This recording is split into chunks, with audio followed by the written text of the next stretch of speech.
This is just a sample of the audiobook. To get the complete audiobook, access the link posted in the first comment. Throughout the Torch campaign, Patton's knowledge of the French language and culture, his extensive travels in France, his love of the French officer corps and their military traditions, his knowledge of Middle Eastern history, and his willingness to understand the Muslim religion and read religious texts such as the Quran, all helped him to master this tricky political challenge. Failure to do so could have prevented the later successes of the Americans and British in surrounding and destroying Rommel's Africa Corps, and may have significantly impeded the Allied war efforts. In light of some of his later political failures, this attention to detail is particularly interesting.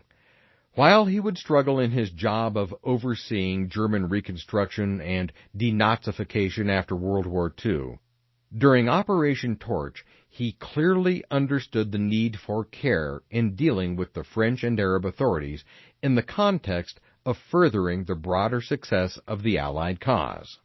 Through a mastery of history and an understanding of the strategic context, Patton was able to navigate the complex political situation and provide himself the opportunity to lead his forces in a more active role.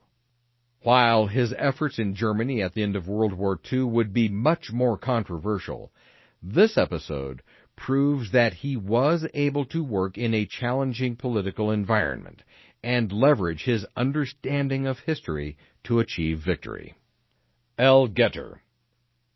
Now that Patton had achieved his childhood dreams of becoming a 3-star general, he had to make good on his promises to restore American fortunes and defeat the Germans.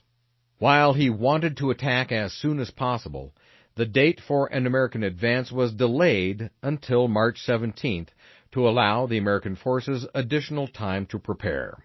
Patton wanted to attack as quickly as possible to obtain surprise and initiative.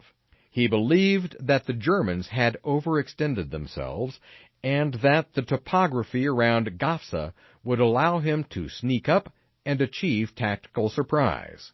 He then hoped to crush the Germans between his forces and the British and win a decisive victory.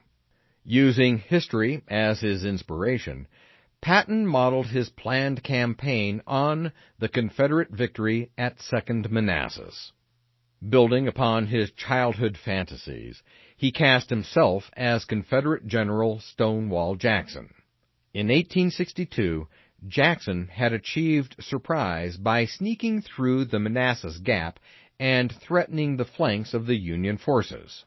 The Union forces responded by hastily attacking Jackson, who held on to an excellent defensive position known as Stony Ridge.